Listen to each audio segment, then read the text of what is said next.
অনেকে বলে হারাম বা সন্দেহপূর্ণ খাওয়ার সময় বিসমিল্লাহ বলে খেয়ে নিলে আর অসুবিধা থাকে না। কথাটি সত্য কিনা? এটা হলো 2 নম্বর মুসলমান যারা, এরা সাধারণত কোনো কিছু হারাম কিন্তু ডাইরেক্ট হারাম খাইতেও আবার ইতস্তত বোধ হয়, এটাকে নিজের জন্য হালাল করার জন্য একটা বুদ্ধি বাইর করছে, এটা ভাই বিসমিল্লাহ বলে খেলে কোনো অসুবিধা নেই। অনেক ডায়াবেটিসের রোগী আছে, তার জন্য মিষ্টি খাওয়া নিষেধ, কিন্তু সে এটা খাওয়াকে হালাল করার জন্য এই মাসালা বাইর করে বলে আরে বিসমিল্লাহ বলে খেলে কিছু হয় না। তো এগুলো সবগুলো মন গড়া ফতোয়া এবং এগুলো মোটেও সঠিক কোনো কথা নয়। যেটা হারাম সেটা বিসমিল্লাহ বলে খাইলে শুধু হারাম হবে না, হারাম ডাবল হবে আরো। কারণ আপনি একে তো হারামে লিপ্ত হলেন, আবার আল্লাহর নাম নিয়ে সেখানে ফাইজলামতি করলেন, এক ধরনের আল্লাহর প্রতি বিদ্রোহ করলেন, এক ধরনের হারামকে হালাল মনে করলেন। হারামকে হালাল মনে করলে ঈমান নিয়ে টানাটানি শুরু হবে। এই জন্য ভাই কোনো কিছু সন্দেহপূর্ণ মনে হলে ওটা অ্যাভয়েড করতে হবে এবং হালালের দিকে যেতে হবে। নবী সাল্লাল্লাহু আলাইহি ওয়াসাল্লাম বলেছেন, দা মা ইউরিবুকা ইলা মা লা ইউরিবুক, তোমার যেটা সন্দেহ হয় ওটা বাদ দিয়ে যেটা সন্দেহ হয় না সেই জায়গায় তোমাকে যেতে হবে। স্বামী স্ত্রী দুজনেই যদি জান্নাতে যায় তাহলে তারা কি এক জান্নাতে থাকবে নাকি আলাদা জান্নাতে থাকবে? স্বামী স্ত্রী দুজনে যদি জান্নাতে যায়, দুজনকে 2 জান্নাতে দিলে তারা সুখে থাকবে না এক জান্নাত দিলে সুখে থাকবে? কি বলেন? আপনারা যারা বিবাহ করেছেন, স্বামী স্ত্রী দুজনেই আল্লাহ চাহেন তো জান্নাতে দিলেন, দুজনকে আল্লাহ তাআলা 2 জান্নাতে রাখলেন, তো আপনারা কি মানসিকভাবে সুখে থাকবেন? তাহলে কিভাবে এটা প্রশ্ন আসতে পারে বা কিভাবে প্রশ্ন উঠতে পারে?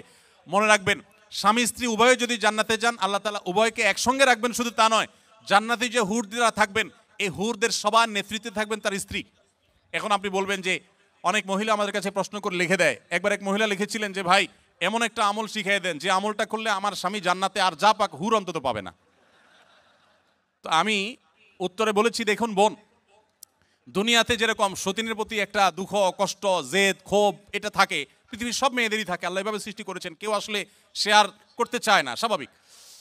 তবে জান্নাতে মানসিকতাটা এরকম থাকবে না। আল্লাহ তাআলা বলেছেন ওয়ানাজা'না মা ফি সুদুরিহিম মিন গিল, জান্নাতে অন্তরের যত হিংসা হাসাদ এগুলো সব আল্লাহ তাআলা বের করে দিবেন, রিফাইন্ড হয়ে যাবে। আপনার এখন মনে হচ্ছে যে আমি কিভাবে এটা সহ্য করব, সেখানে আপনার কাছে এটা কোনো বিষয় মনে হবে না। আর মনে রাখবেন, মূল স্ত্রী মর্যাদা আপনার থাকবে, তাদের সেই মর্যাদা থাকবে না। যাই হোক, তো জান্নাতের এবং দুনিয়ার বিষয়টা সম্পূর্ণ ভিন্ন ভাই। আমরা অনেকে জান্নাতকে দুনিয়ার সাথে তুলনা করি। এক লোক তিনি ধূমপান করেন, তিনি বলেন যে ভাই জান্নাতে তো যা চাবে আল্লাহ তাই দিবে, তো আমি তো বিড়ি ছাড়া থাকতে পারি না, জান্নাত থেকে আল্লাহর কাছে এটা চাইলে আল্লাহ দেবে কিনা? তো আমার উত্তর হলো, আপনার এই যে বিড়ি বা ধূমপান করার যে সিগারেট পান করার যে আপনার বদভ্যাস আছে, এই কুরুচি জান্নাতে থাকবে না ইনশাআল্লাহ। আপনার এই কুরুচিটাই কি হয়ে যাবে? চেঞ্জ হয়ে যাবে ইনশাআল্লাহ। অতএব জান্নাতে স্বামী স্ত্রী উভয় যদি যান, তারা একসঙ্গে শুধু থাকবেন তা নয়, বরং তারা স্বামী স্ত্রী হিসাবেই থাকবেন ইনশাআল্লাহ। আল্লাহ আমাদের সবাইকে জান্নাতে একত্র হওয়ার তৌফিক দান করুন। এখানে কোরিয়াতে বেশ কিছু চকলেটের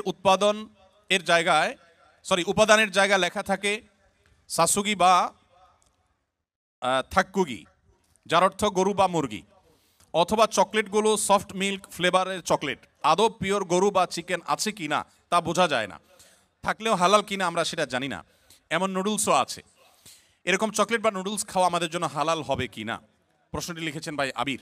আপনার প্রশ্ন উত্তর হলো যে যত চকলেট আছে ওয়ার্ল্ড ওয়াইড, বেশিরভাগ চকলেটগুলোতেই আসলে হারামের উপস্থিতি বা উপাদান থাকার সম্ভাবনা জোরালো। সবগুলোতে না, অনেক চকলেট আছে এর বিপরীতে আলহামদুলিল্লাহ যেগুলো হালাল, যেগুলোতে হারাম কোনো উপাদান নেই। এই বিষয়টা পৃথিবীর অন্য অনেক দেশে নিরূপণ করা সহজ, আপনাদের কোরিয়াতে একটু কঠিন।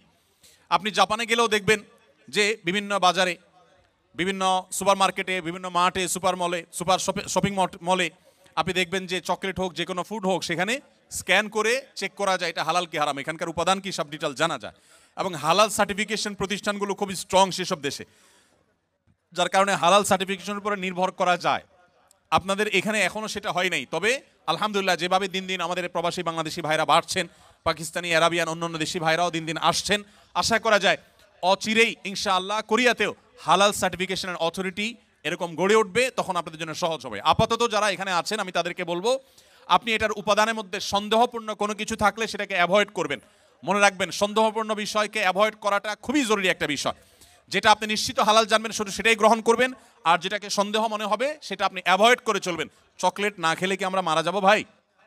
কি বলেন? চকলেট না খেলে কি খুব বেশি অসুবিধা হবে আমাদের? অতএব আমরা যথাসম্ভব সন্দেহপূর্ণ খাবার অ্যাভয়েড করে চলবো, তাহলে ইনশাআল্লাহ হারাম থেকে বেঁচে থাকা সহজ হবে। কোরিয়াতে আমাদের অনেক সময় কোরিয়ান খাবার খেতে হয়, তারা একই পাত্রে শূকর রান্না করে খায়। আমার প্রশ্ন হচ্ছে আমরা কি সেই পাত্রে রান্না করে খাবার খেতে পারবো কিনা?